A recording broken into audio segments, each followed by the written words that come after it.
నమస్కారం BTV news కి స్వాగతం. ఈనాటి ముఖ్యాంశాలు.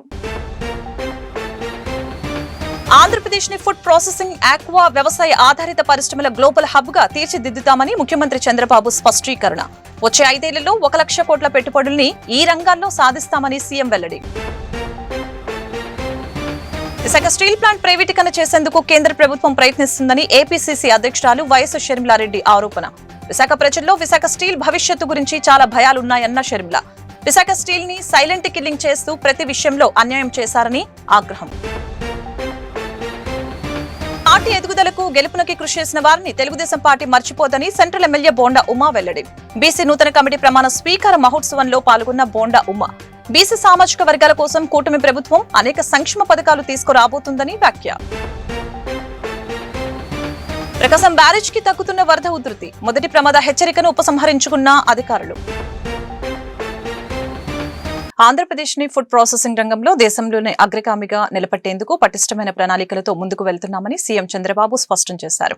రాబోయే 5 ఏళ్లలో ఈ రంగంలో ఏకంగా 1 లక్ష కోట్ల రూపాయల పెట్టుబడుల్ని ఆకర్షించడమే తమ ప్రభుత్వ లక్ష్యమని ఆయన ప్రకటించారు. శుక్రవారం విశాఖలో trade promotion council of India నిర్వహించిన ఇండియా ఫుడ్ మ్యానుఫ్యాక్చరింగ్ సమ్మిట్ కి ముఖ్యమంత్రి హాజరయ్యారు. వ్యవసాయ అనుబంధ రంగాలను లాభదాయకంగా సుస్థిరంగా మార్చడమే లక్ష్యంగా కూటమి ప్రభుత్వం పనిచేస్తుందని తెలియజేశారు. ఫుడ్ ప్రాసెసింగ్ రంగంలో ప్రపంచవ్యాప్తంగా ఈ పరిశ్రమ విలువ ప్రస్తుతం $8 ట్రిలియన్ ఉందని, భారత్ కూడా 2030 నాటికి $700 బిలియన్ చేరుతుందని అంచనా వేస్తుందని తెలిపారు. ఆ రంగంలో భారత్ మరింత వేగంగా అడుగులు వేయవలసిన అవసరం ఉందని సీఎం అభిప్రాయం వ్యక్తం చేశారు. ప్రస్తుతం ఫుడ్ ప్రాసెసింగ్ లో ఏపీ 9% వాటాతో $50 బిలియన్ విలువను కలిగి ఉందని చెప్పారు. అలాగనే జీఎస్డీపీలో వ్యవసాయంతో సహా అనుబంధ రంగాల వాటా 35%తో 5.19 లక్షల కోట్లుగా ఉందని తెలియజేశారు. అలాగనే 2.26 లక్షల హెక్టార్లలో ఆక్వా కల్చర్ సాగు చేస్తున్న ఆంధ్రప్రదేశ్ దేశానికే ఆక్వా హబ్ గా ఉందని స్పష్టం చేశారు. ఆంధ్రప్రదేశ్ ని ఫుడ్ ప్రాసెసింగ్ ఆక్వా వ్యవసాయ ఆధారిత పరిశ్రమల గ్లోబల్ హబ్ గా తీర్చిదిద్దుతామని స్పష్టం చేశారు. వచ్చే 5 ఏళ్లలో 1 లక్ష కోట్ల పెట్టుబడుల్ని ఈ రంగంలో సాధిస్తామని సీఎం పేర్కొన్నారు. In food processing. If you see Andhra Pradesh, we are contributing nearly 9% of food processing in India. That is $50 billion.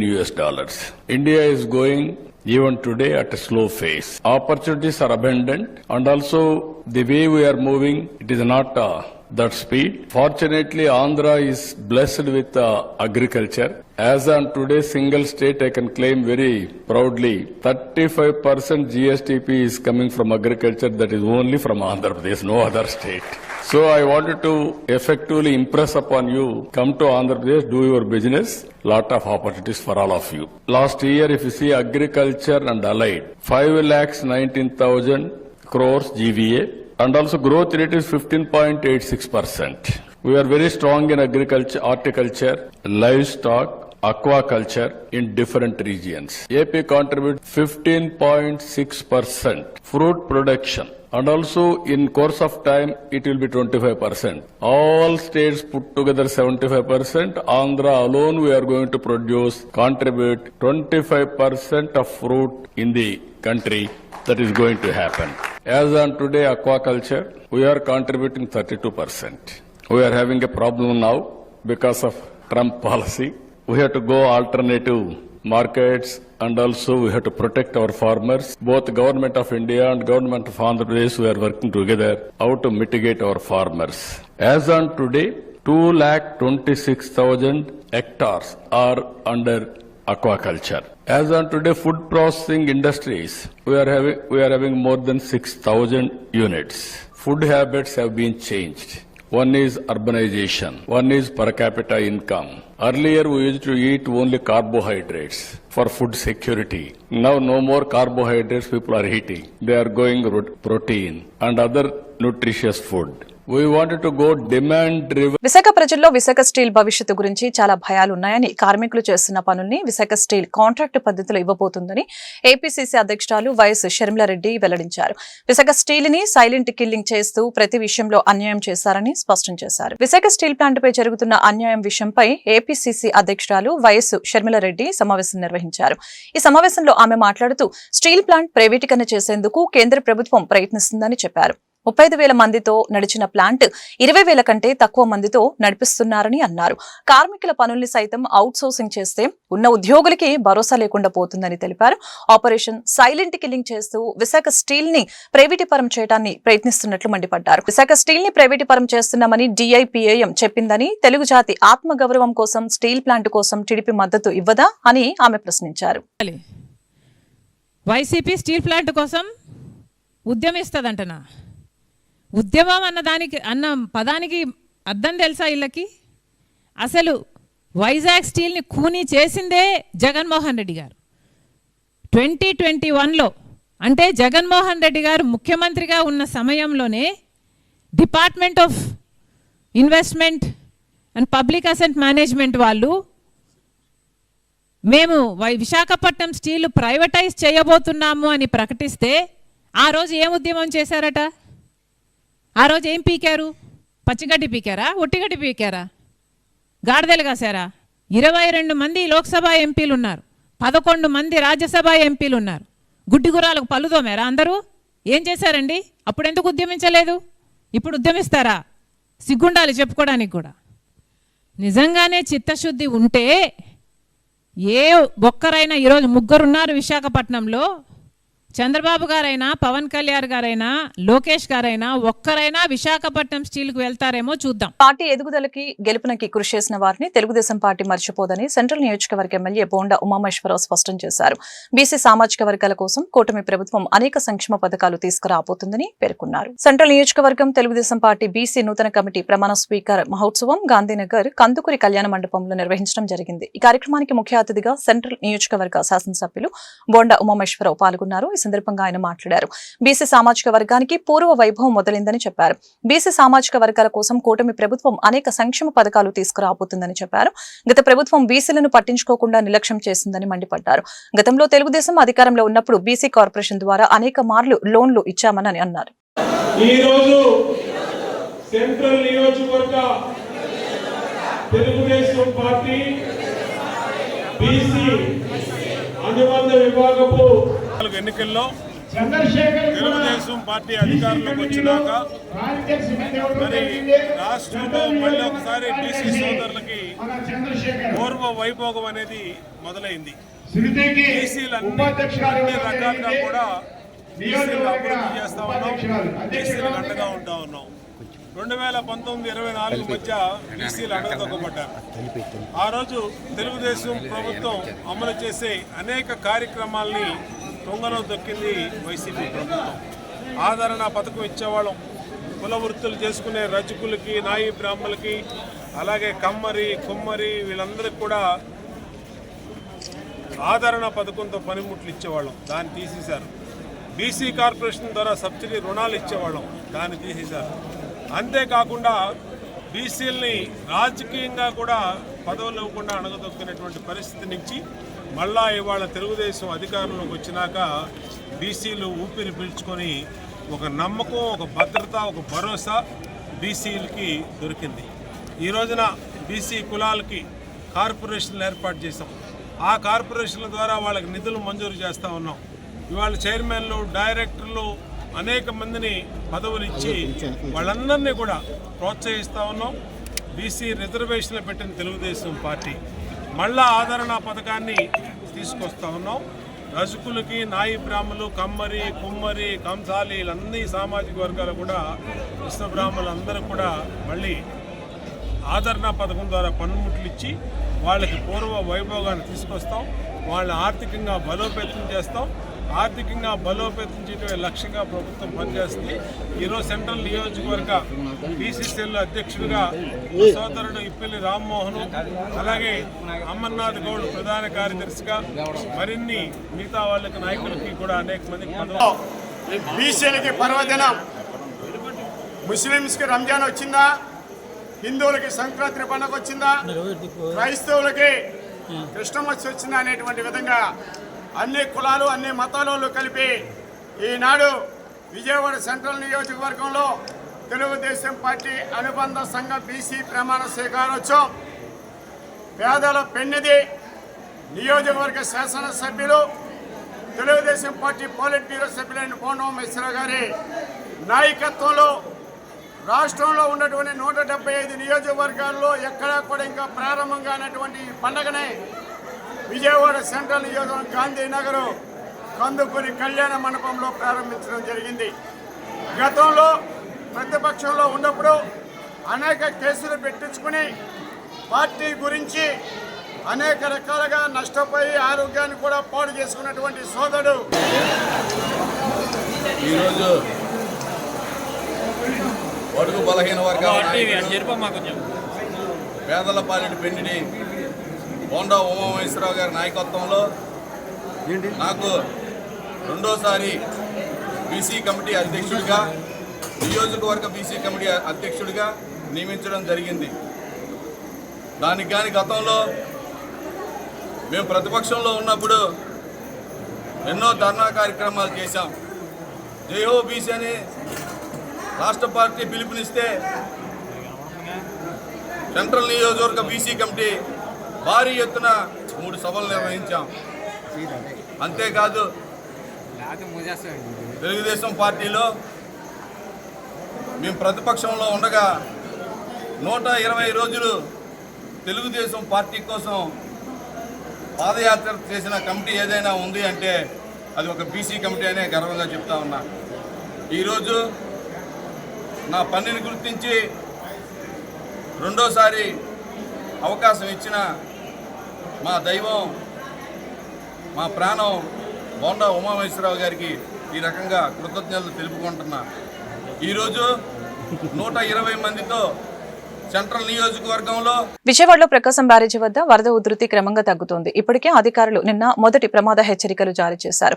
నేడు వరద తగ్గడంతో మొదటి ప్రమాద హెచ్చరికను ఉపసంహరించుకున్నట్లు ఏపీ విపత్తుల నిర్వహణ సంస్థ ఎండీ ప్రఖర్ జైన్ ఓ ప్రకటన రూపంలో తెలిపారు. విజయవాడలోని ప్రకాశం బ్యారేజీ వద్ద వరద నీరు క్రమంగా తగ్గుతోంది. సాగర్ జలాశయం నుంచి వస్తున్న వరదతో విజయవాడలోని కృష్ణా బ్యారేజీకి వరద తాకిడి పెరిగింది. దీనికి తోడు హైదరాబాద్, ఉమ్మడి ఖమ్మం జిల్లాలో భారీ నుంచి అతి భారీ వర్షాలు కురుస్తూ ఉన్నాయి. అలాగనే విజయవాడలో ఎగువన భారీ వర్షాలు పడుతూ ఉండటంతో మున్నేరు వాగు భీకరంగా ప్రవహిస్తోంది. దీంతో కృష్ణానదికి వరద పోటెత్తడంతో అధికారులు అప్రమత్తమయ్యారు. ఎగువ నుంచి భారీ వరద వస్తూ ఉండటంతో వచ్చిన నీటిని వచ్చినట్లే దిగువకు విడుదల చేస్తున్నారు. ప్రస్తుతం 66 గేట్లు ఎత్తిన అధికారులు 3.91 లక్షల క్యూసెక్ల వరద నీటిని సముద్రంలోకి వదులుతున్నారు. దీంతో కృష్ణా బ్యారేజీ ఎగువ, దిగువన ఉన్న ప్రాంతాలకు అధికారులు నిన్న మొదటి ప్రమాద హెచ్చరిక జారీ చేశారు. డోంటి గణేష్ సేవా సమితి ఆధ్వర్యంలో సితారా సెంటర్లో లేబర్ కాలనీ గ్రౌండ్స్ లో జరుగుతున్న గణపతి నవరాత్రి ఉత్సవాలలో 72 అడుగుల కార్యసిద్ధి మహాశక్తి గణపతిని భక్తులు పెద్ద సంఖ్యలో దర్శించుకుంటున్నారు. ప్రత్యేక పూజలు, హోమాలు, అర్చనలు నిర్వహించారు. ఉత్సవాలలో భాగంగా శుక్రవారం లక్ష్మీ గణపతి కుబేర హోమం జరిగింది. ఈ సందర్భంగా ప్రధాన హోమం నిర్వాహకులు పార్థసారథి పురోహిత్ మాట్లాడారు. ఉత్సవాలలో శుక్రవారం సందర్భంగా పురస్కరించుకొని లక్ష్మీ గణపతి కుబేర హోమం చేస్తున్నట్లు చెప్పారు. లక్ష్మీ అమ్మవారు సంపద ఇస్తుందని, కుబేరుడు సంపదను నిల్వ ఉంచేవాడని, అందుకే అమ్మవారికి కుబేరుడికి ఇద్దరికి హోమం చేస్తున్నట్లు తెలిపారు. స్వామివారిని దర్శించుకొని గణపతి అనుగ్రహానికి పాత్రులు కావాలని కోరారు. కుబేర హోమం ఇందులో లక్ష్మీదేవి ఏమో ధనానికి అధిపతి, కుబేరుడు ధనాన్ని నిల్వ చేసేవాడు. లక్ష్మీదేవి ధనం ఇస్తే కుబేరుడు ధనాన్ని నిల్వ చేసేవాడు, అంటే ట్రెజరర్ అన్నమాట. కాబట్టి కుబేరుడి యొక్క అనుమతి లేకుండా మనకి ధనము అనేది రాదు. అందుకే మనం లక్ష్మీ కుబేరం రెండు కలిపి కనుక మనం హోమం చేసినట్లయితే మన ఇంట్లో సిరులు తాండవిస్తాయి, అన్ని కోరికలు కూడా తీరుతాయి, ద్రవ్యపరమైనటువంటి ధనపరమైనటువంటి కోరికలన్నీ కూడా తీరతాయి అని చెప్తాను శాస్త్రం. అందుకే ఈ రోజున లక్ష్మీ కుబేరం రెండు కలిపినటువంటి ఈ హోమం అనేది ఇక్కడ నిర్వహించడం జరుగుతుంది. అంటే పార్థసారథి క్రోవి, నేను కామర్స్ డిపార్ట్మెంట్ లో రీడర్ గా పనిచేసి గత 25 సంవత్సరాలుగా బషీర్ బాబు పోరాటం తర్వాత ఏ పాలక పార్టీ కూడా విద్యుత్ ఛార్జీలు పెంచడానికి సాహసించలేకపోయిందని సిపిఎం రాష్ట్ర కార్యదర్శి శ్రీనివాసరావు తెలిపారు. ఆనాడు త్యాగాలు చేసి సాధించిన విజయాలు చరిత్రలో కలిసిపోయాయని, మళ్లీ పాలక వర్గాలు ఛార్జీల భారాలు వేసేందుకు సిద్ధమయ్యారని ఆగ్రహం వ్యక్తం చేశారు. వామపక్ష పార్టీల ఆధ్వర్యంలో లెనిన్ సెంటర్లో 2000 సంవత్సరంలో జరిగిన విద్యుత్ ఉద్యమ అమరవీరుల సంస్మరణ సభ కార్యక్రమం జరిగింది. ఈ కార్యక్రమం వామపక్ష పార్టీల రాష్ట్ర నాయకులు పాల్గొన్నారు. ఈ సందర్భంగా వారు మాట్లాడుతూ అధికారంలోకి వచ్చాక విద్యుత్ ఛార్జీలు పెంచమని ఎన్నికల్లో హామీలు ఇచ్చి ఇప్పుడు అధికారంలోకి వచ్చాక 40 పైసలు చొప్పున 2700 కోట్ల రూపాయలు పెంచారని అన్నారు. ఇప్పుడు ఇప్పుడు 12,000 కోట్ల రూపాయలకు సంబంధించిన నోటిఫికేషన్ ఇచ్చారని, కార్పొరేట్ సంస్థల ఆడే నాటకాలకి ప్రభుత్వాలు కూడా తల ఊపుతున్నాయని చెప్పారు. రాబోయే రోజుల్లో విద్యుత్ ఛార్జీల పెంపుదలని, స్మార్ట్ మీటర్ల వ్యతిరేకంగా వామపక్షాలందరం, ప్రజా సంఘాలు అందరూ కూడా కలిసి పోరాటం చేస్తామని తెలిపారు. ఈ తీవ్రమైన వ్యతిరేకత ఈ ప్రభుత్వం ఎదుర్కోవాల్సి వస్తుందని హెచ్చరించారు. పైగా స్మార్ట్ మీటర్లో పనికిరావు వాటిని ధ్వంసం చేయమని చెప్పినటువంటి పార్టీ అధికారంలోకి వచ్చి ఇప్పుడు మేము స్మార్ట్ మీటర్లో పెడతామని ఇంటింటికి బిగించే పని చేస్తా ఉన్నారు. ప్రజలు దీన్ని ప్రతిఘటించాలి.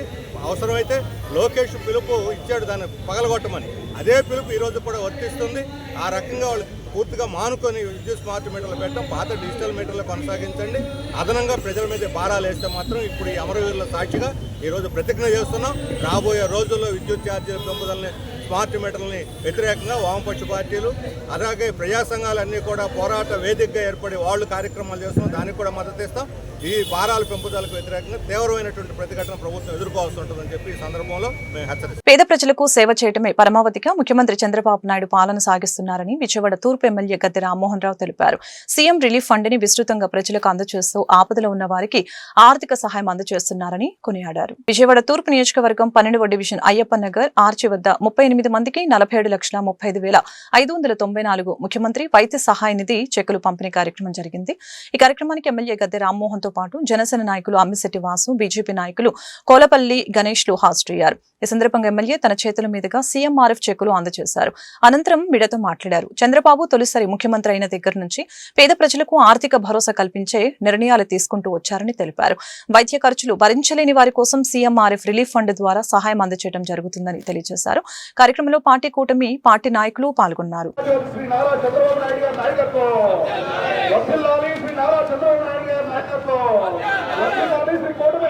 నారా చంద్రబాబు నాయుడు గారు, పవన్ కళ్యాణ్ గారు, మోడీ గారి నాయకత్వంలో ఏర్పడిన కూటమి ప్రభుత్వం సంవత్సర కాలం పూర్తి అయ్యేనాటికి సుమారు విజయవాడ తూర్పు నియోజకవర్గంలో 4 కోట్ల రమారమి 4 కోట్ల రూపాయలు ఈ సీఎంఆర్ఎఫ్ కింద డిస్ట్రిబ్యూట్ చేయడం జరిగింది. ఈ జూలై, ఆగస్ట్, సెప్టెంబర్, ఈ జూలై, ఆగస్ట్ 2 నెలల్లో నాకు తెలిసి, నాకు గుర్తుండడం నిజమైతే 4 పర్యాయాలు ఈ డిస్ట్రిబ్యూషన్లు చేయడం జరిగింది. ఈ రోజున చూశారు మీరు, ఒక బిడ్డకి, చదువుకునే బిడ్డకి, ఇంజనీరింగ్ చదువుతున్న బిడ్డకి అనుకోకుండా విష జ్వరంతో బాడీ అంతా కూడా పెరాలిసిస్ అయిపోతే ఆ బిడ్డను కాపాడుకోవడానికి ఆ తల్లిదండ్రులు అన్ని ఉన్న ఆస్తులన్నీ కూడా అమ్మి సుమారు 15 లక్షల రూపాయలు ఖర్చు పెట్టి ఒక పేద కుటుంబం చేస్తే వాళ్ళకి ఈ రోజున 10 లక్షల రూపాయలు నారా చంద్రబాబు నాయుడు గారు ఈ కూటమి ప్రభుత్వం ఇవ్వడం జరిగింది. అదేవిధంగా అనేక మంది 2 లక్షలు, 3 లక్షలు, 1 లక్ష వాళ్ళకి అయిన ఖర్చును బట్టి, వాళ్ళకి 50,000 ఖర్చు అయితే 30,000 ఆ విధంగా ఇచ్చి ఈ కార్యక్రమాన్ని ఎంతో ప్రేమతో, చిత్తశుద్ధితో పేదవారికి వచ్చిన కష్టంలో, వాళ్ళకు ఆ కుటుంబం పడిన కష్టంలో తను కూడా పాలు పంచుకోవాలని చెప్పి ఈ కూటమి ప్రభుత్వం ముఖ్యమంత్రి గారు, ఉప ముఖ్యమంత్రి గారు భావించి ఈ కార్యక్రమాన్ని ఎంతో చిత్తశుద్ధితో నిర్వహించడం జరిగింది. రాష్ట్రంలో యువత ప్రభుత్వ ఉద్యోగాలు పొందాలంటే ముఖ్యమంత్రి చంద్రబాబుతోనే సాధ్యమని టీఎన్ఎస్ఎఫ్ జిల్లా ప్రధాన కార్యదర్శి పి సాయి చరణ్ యాదవ్ తెలిపారు. నిరుద్యోగ సమస్యని నిర్మూలించేందుకు సీఎం ఇతర రాష్ట్రాలు, విదేశాల నుంచి ప్రముఖ కంపెనీలు రాష్ట్రానికి తీసుకువచ్చేందుకు విశేష కృషి చేస్తున్నారని తెలిపారు. ఎన్నికల్లో ఇచ్చిన హామీ మేరకు మెగా డిఎస్సీ విజయవంతంగా నిర్వహించి రికార్డు టైంలో తుది ఫలితాలు విడుదల చేసినందుకు గాను టీఎన్ఎస్ఎఫ్ తెలుగు యువత ఆధ్వర్యంలో థ్యాంక్ యూ ఎన్డీఏ గవర్నమెంట్ కార్యక్రమం విజయవాడలో నిర్వహించారు. గురునానక్ కాలనీలోని ఎంపీ కేశినేని శివనాథ్ కార్యాలయం ఎన్టీఆర్ భవన్ లో ఎంతో ఉత్సాహంగా నిర్వహించిన కార్యక్రమంలో తెలుగునాడు స్టూడెంట్స్ ఫెడరేషన్, తెలుగు యువత కార్యకర్తలు, నాయకులు పెద్ద సంఖ్యలో హాజరై సీఎం చంద్రబాబు చిత్రపటానికి పాలాభిషేకం నిర్వహించారు. అలాగనే CM Chandrababu, deputy CM Pawan Kalyan, మంత్రి నారా లోకేష్ లకు కృతజ్ఞతలు తెలిపారు. అనంతరం నాయకులు సాయి చరణ్, షేక్ నాగూరు తదితరులు మాట్లాడారు. గత వైసీపీ ప్రభుత్వం రాష్ట్రాన్ని నిరుద్యోగ ఆంధ్రప్రదేశ్ గా మార్చిందని దుయ్యబట్టారు. ఏటా జాబ్ క్యాలెండర్ ప్రకటిస్తామని నాటి సీఎం జగన్ నిరుద్యోగ యువతను దారుణంగా మోసం చేశారని మండిపడ్డారు. నిరుద్యోగ యువతకు ఉద్యోగ ఉపాధి అవకాశాలు కల్పించడమే లక్ష్యంగా ప్రముఖ కంపెనీలు రాష్ట్రానికి తీసుకువచ్చేందుకు ముఖ్యమంత్రి చంద్రబాబు నాయుడు విశేష కృషి చేస్తున్నారని ఈ సందర్భంగా వెల్లడించారు. రాష్ట్రంలో ఎన్డీఏ కూటమి వచ్చిన తర్వాత నిరుద్యోగ ఆంధ్రప్రదేశ్కి నాడు ముఖ్యమంత్రి జగన్మోహన్ రెడ్డి ఒక్క ఉద్యోగం కూడా ఇవ్వని నేపథ్యంలో ఈరోజు రాష్ట్రంలో ఎన్డీఏ గవర్నమెంట్ వచ్చిన తర్వాత నారా చంద్రబాబు నాయుడు గారు ఆ రోజు నిరుద్యోగ ఆంధ్రప్రదేశ్కి ఒకటే మాట ఇచ్చారు. ఖచ్చితంగా ఎన్డీఏ కూటమి అధికారం వచ్చాక డిఎస్సి నిర్వహించి తీరుతామన్నారు. మెగా డిఎస్సి నారా లోకేష్ బాబు గారి సహకారంతో రాష్ట్రంలో మెగా డిఎస్సి నిర్వహించి ఈరోజు ఎంతోమంది రాష్ట్రంలో నిరుద్యోగులుగా బాధపడుతున్న యువత అందరికీ కూడా మెగా డిఎస్సిలో పాలు పంచుకొని ఈరోజు ఉద్యోగాలు వచ్చిన నేపథ్యం మీ అందరికీ తెలిసిందే. దాని కృతజ్ఞతగా thank you NDA government, thank you CM Chandrababu Naidu garu, Nara Lokesh garu, thank you deputy CM Pawan Kalyan garu అనే కార్యక్రమాన్ని ఈరోజు విజయవాడ పార్లమెంట్ తెలుగు యువత టీఎన్ఎస్ఎఫ్ ఆధ్వర్యంలో మేము నిర్వహిస్తూ ఉన్నాం. ఇంకో మాట మేము ఖచ్చితంగా చెప్పగలుగుతాం, ఈరోజు రాష్ట్రంలో ప్రభుత్వ ఉద్యోగాలు ఇవ్వాలంటే అది కేవలం తెలుగుదేశం పార్టీ ప్రభుత్వంతోనే సాధ్యం. నాడు ప్రభుత్వ ఉద్యోగాలు ఇచ్చింది తెలుగుదేశం పార్టీయే. ఈరోజు మరోసారి డిఎస్సి నిర్వహించి నిరుద్యోగులందరికీ కూడా ప్రభుత్వ ఉద్యోగాలు ఇచ్చి ఈరోజు తెలుగుదేశం పార్టీ ఏంటో, నారా చంద్రబాబు నాయుడు గారు ఏంటో, నారా లోకేష్ గారు ఏంటో, ముఖ్యమంత్రి వర్యులు నారా చంద్రబాబు నాయుడు గారికి మా కృతజ్ఞతలు. మరి గత ప్రభుత్వంలో మనం చూసుకున్నట్లయితే జగన్మోహన్ రెడ్డి గారు తన పాదయాత్రలో ఏదైతే 2,30,000 ఉద్యోగాలు ప్రభుత్వంలో ఉన్నాయో అవి మొత్తం ఆయన రాగానే భర్తీ చేస్తా అని చెప్పి ఆయన పాదయాత్రలో భాగంగా యువతని కేవలం ఓటు బ్యాంక్గానే ఉపయోగించుకొని మరి ఇతను ముఖ్యమంత్రి అయిన తర్వాత యువతని చేసిన మోసానికి భయపడి పరదాలు కట్టుకొని తిరిగిన వైనం మనం చూస్తూనే ఉన్నాం.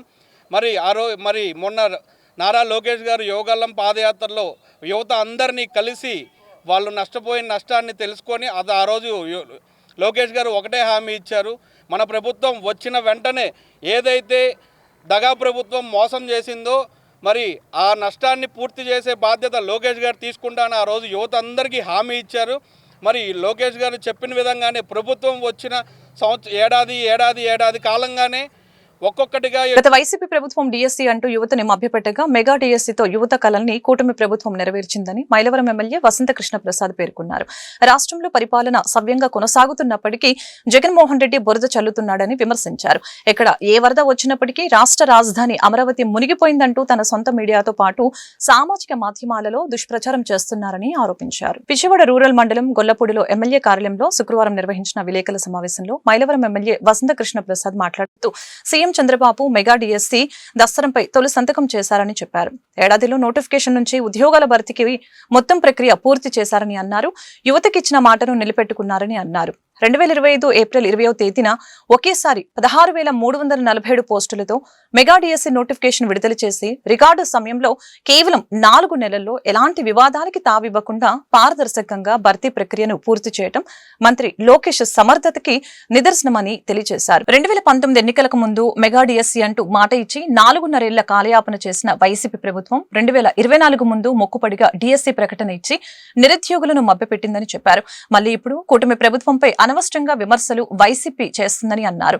పేద విద్యార్థులు ఎక్కువగా చదువుకునే సర్కారీ విద్యా వ్యవస్థని ప్రక్షాళన చేసే దిశగా మంత్రి నారా లోకేష్ నాయకత్వంలో ఆంధ్రప్రదేశ్లోని ఎన్డీఏ కూటమి ప్రభుత్వం చర్యలు చేపట్టిందని తెలియజేశారు.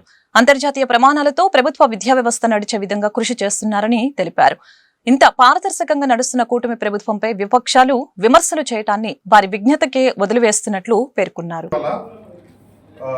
డిఎస్సి నిర్వహించి కూటమి ప్రభుత్వం నిరుద్యోగ యువతకి ఆశలు చిగురింపజేసి వాళ్ళకి ఏవైతే లోకేష్ బాబు గారు మాటిచ్చారో ఆ మాట నిలబెట్టుకుంటూ ఈరోజు 16,347 మంది యువకులకి టీచర్గా ఉద్యోగాలు వచ్చి మన విద్యా వ్యవస్థని పేద విద్యార్థులకి ఏవైతే ప్రభుత్వ పాఠశాలలో చదువులు చెబుతారో అక్కడ ఉన్నటువంటి బిడ్డలకి సరైన నాణ్యతతో కూడిన విద్యను అందించడం కోసం ఎన్నో చర్యలు చేపడతా ఉన్నారు.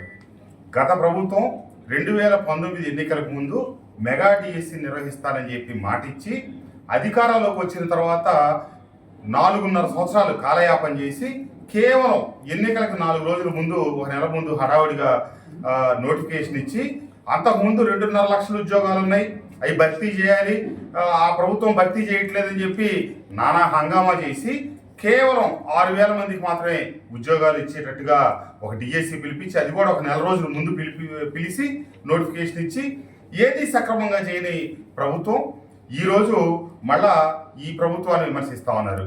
ఆ రోజున వెన్నెముక లేని మంత్రులు అందరూ విద్యాశాఖ మంత్రులుగా ఉండి దాన్ని ఏమి పట్టించుకోకపోతే ఈరోజు ఈ ప్రభుత్వంలో, కూటమి ప్రభుత్వంలో చంద్రబాబు నాయుడు గారు, పవన్ కళ్యాణ్ గారి తర్వాత అత్యంత సమర్థవంతమైన నాయకులు, తెలుగుదేశం పార్టీ భవిష్యత్తు నాయకులు స్వయంగా ఆ శాఖని లోకేష్ బాబు గారు తన దగ్గరే ఉంచుకొని వచ్చి అధికారంలోకి వచ్చిన రోజు నుంచి పిల్లలకి వాళ్ళకి సరైన పుస్తకాలు కావచ్చు, అన్ని పార్టీలకు ప్రమేయం లేకుండా ప్రతి కార్యక్రమంలో కూడా ఆ రాజకీయ పార్టీలు గుర్తింపులు చూపించే విధంగా గతంలో కార్యక్రమాలు జరిగితే ఇప్పుడు ఏ రకమైనటువంటి రాజకీయ నీడ క్లీనీడ వాటి మీద పడకూడదు, పిల్లల భవిష్యత్తు మీదని ఎంతో పారదర్శకంగా రాజకీయాలను దూరంగా పెట్టి కార్యక్రమాలు నిర్వహిస్తూ ఉంటే గడిచిన సార్వత్రిక ఎన్నికల్లో స్వతంత్ర అభ్యర్థిగా పోటీ చేసిన తనకి ఎన్నికల కోడ్ ఉల్లంఘన జరిగిందని ఎన్టీఆర్ జిల్లా గత ఎన్నికల విజయవాడ పార్లమెంట్ అభ్యర్థి దేవరపల్లి మహేష్ ఆరోపించారు.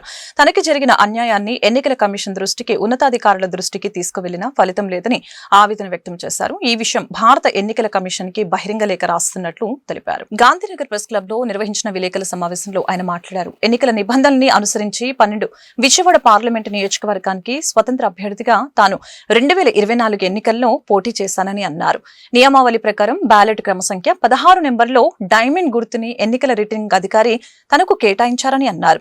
కానీ యువజన శ్రామిక రైతు కాంగ్రెస్ పార్టీ తనకు కేటాయించబడిన సీరియల్ నెంబర్ 16లో నోటా పేరుని ఉద్దేశపూర్వకంగా కుట్రపూరితంగా అసత్య ప్రచారం చేసి తన అభ్యర్థిత్వానికి తీవ్రమైన నష్టం చేశారని మండిపడ్డారు. ఎన్నికల నిబంధనలకి విరుద్ధంగా తన అభ్యర్థిత్వానికి వ్యతిరేకంగా ప్రచారం జరుగుతుందని, చట్టపరమైన చర్యలు తీసుకుని న్యాయం చేయమని పోలింగ్ తేదీ కన్నా ముందుగానే లిఖిత పూర్వకంగా ఎన్నికల రిటర్నింగ్ అధికారికి ఫిర్యాదు చేసినప్పటికీ న్యాయం జరగలేదని తెలిపారు. ప్రభుత్వ అధికారులకి తెలియజేసినా ఎలాంటి చట్టబద్దమైన చర్యలు తీసుకోలేదని అన్నారు.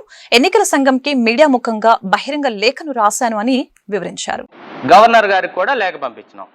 ఇప్పుడు 6/11 తర్వాత ఎలక్షన్ కమిషన్ ఆఫ్ ఇండియా వారికి 27/2 పంపించాం లేఖ. మళ్ళీ డైరెక్టర్ అంటే కొత్తగా డీజీపీ వచ్చారు కాబట్టి ఆయనకు కూడా 5/3 కంప్లైంట్ చేసినాం. తర్వాత ఆంధ్రప్రదేశ్ గవర్నర్ గారు కూడా కలిసేందుకు ఈమెయిల్ ద్వారా పర్మిషన్ అడిగినాం. విజయవాడ పోలీస్ కమిషనర్ వారికి కూడా దీనికి సంబంధించి మళ్ళీ ఇంకొకసారి ఆయన దృష్టికి తీసుకెళ్ళి చేసినాం. మళ్ళీ గవర్నర్ గారిని కలిసేందుకు మళ్ళీ అపాయింట్మెంట్ అడిగినాం. ఎలక్షన్ కమిషన్ ఆఫ్ ఇండియా వారు అంటే 24/3 పంపిన నా కాపీని కన్సిడర్ చేసి చీఫ్ ఎలక్టరల్ ప్రస్తుత జరిగిన పరిణామాలపై ఎన్నికల సంఘం వారు చట్టబద్ధమైన చర్యలు తీసుకోవాలి. యాక్షన్ తీసుకోకపోవడం సరే, ఉన్నతాధికారులు తీసుకున్న చర్యలు, ఉన్నతాధికారులు ఏవైతే కంప్లైంట్ చేశారో దాని మీద ఎలా స్పందించారో, మీరేమేమి యాక్షన్ తీసుకున్నారో నాకు తెలియజేయమని చెప్పి 2 సార్లు కలెక్టర్ గారికి నివేదిక సమర్పించినా కూడా దానికి ఇంతవరకు కూడా ఎలాంటి రెస్పాన్స్ లేదు. అందుకని బహిరంగంగా ఇది అందరికీ తెలియాల్సిన విషయం. రేపొద్దున ఎలక్షన్లలో మళ్ళీ ఇవన్నీ పెద్ద పెద్ద గొడవలు అయితే మరి అందరూ ఉండాలి కాబట్టి మీడియా ముఖంగా తెలియజేస్తే మంచిదని చెప్పేసి ఎలక్షన్ కమిషన్ ఆఫ్ ఇండియాకి బహిరంగ లేఖ రాయడానికి మీడియా ముఖంగా పంపించడానికి నేను ప్రెస్ మీట్ అరేంజ్ చేశాను. దానికి సంబంధించిన సాక్ష్యాధారాలన్నీ కూడా ఇప్పుడు చూపిస్తాను. మీరు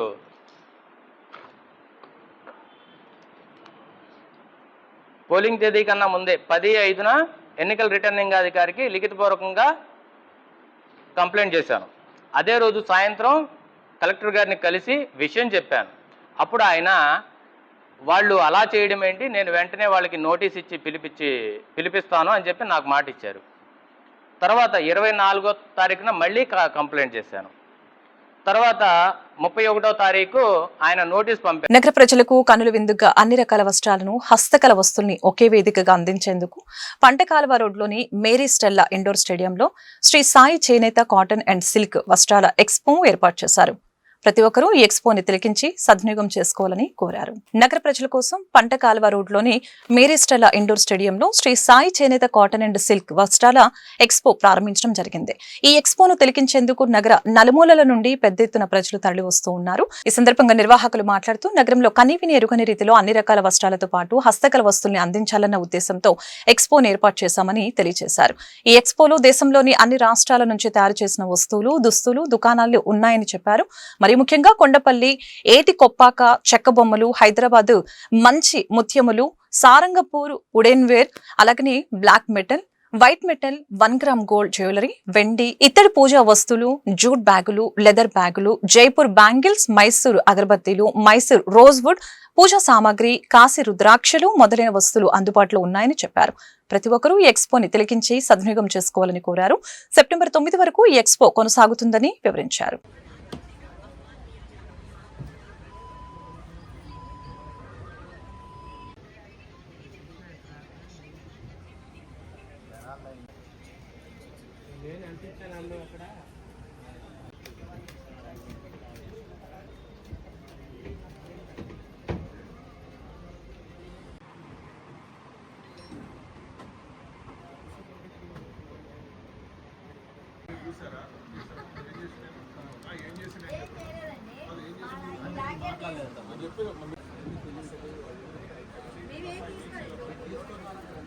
విజయవాడలో చేనేత హస్తకళ ఎగ్జిబిషన్ బందర్ రోడ్లోని బాపు మ్యూజియంలో ఆగస్టు 15వ తేదీ నుంచి సెప్టెంబర్ 14వ తేదీ వరకు జరుగుతుంది. అన్ని ప్రాంతాల నుంచి విచ్చేసినటువంటి handloom saris, khadi shirting, khadi shirts,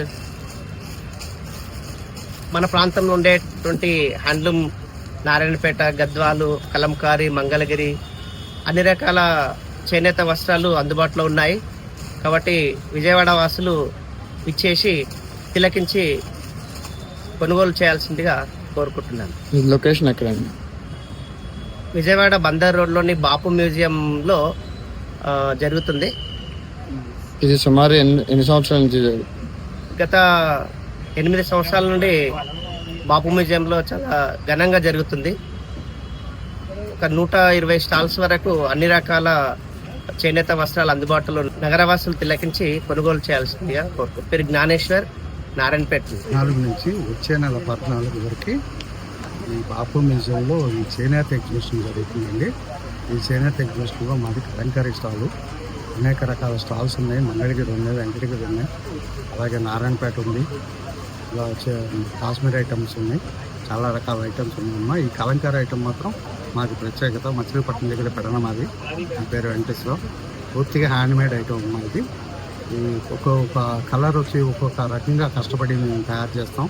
ఒక బ్లాక్ కలర్ వచ్చి కుండలో ఇనుప ముక్కలు, బెల్లం ముక్కలు వేసి నానబెట్టి అప్పుడు కానీ ఆ బ్లాక్ కలర్ రాదమ్మా. అట్లా కష్టపడిన ఐటమ్ ఇది. పూర్తిగా హ్యాండ్మేడ్ ఐటమ్ అండి. దయచేసి ఈ విజయవాడ నగర ప్రజలు చేయూతనిస్తారని ఆశిస్తాను. వార్తలు ముగించే ముందు ముఖ్యాంశాలు మరొకసారి. ఆంధ్రప్రదేశ్ ని ఫుడ్ ప్రాసెసింగ్, ఆక్వా, వ్యవసాయ ఆధారిత పరిశ్రమల గ్లోబల్ హబ్ గా తీర్చిదిద్దుతామని ముఖ్యమంత్రి చంద్రబాబు స్పష్టీకరణ. వచ్చే 5 ఏళ్లలో 1 లక్ష కోట్ల పెట్టుబడుల్ని ఈ రంగాల్లో సాధిస్తామని సీఎం వెల్లడి. విశాఖ స్టీల్ ప్లాంట్ ప్రైవేటీకరణ చేసేందుకు కేంద్ర ప్రభుత్వం ప్రయత్నిస్తుందని ఏపీసీసీ అధ్యక్షురాలు వైఎస్ షర్మిలారెడ్డి ఆరోపణ.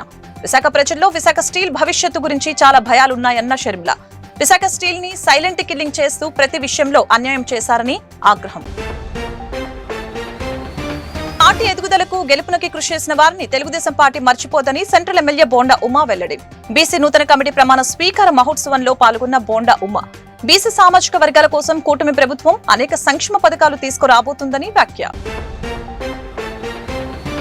ప్రకాశం బ్యారేజ్ కి తగ్గుతున్న వరద ఉధృతి. మొదటి ప్రమాద హెచ్చరికను ఉపసంహరించుకున్న అధికారులు. ఈ వార్తలు ఇంతటితో సమాప్తం. మరొక బులెటిన్లో మళ్ళీ కలుద్దాం. నమస్కారం.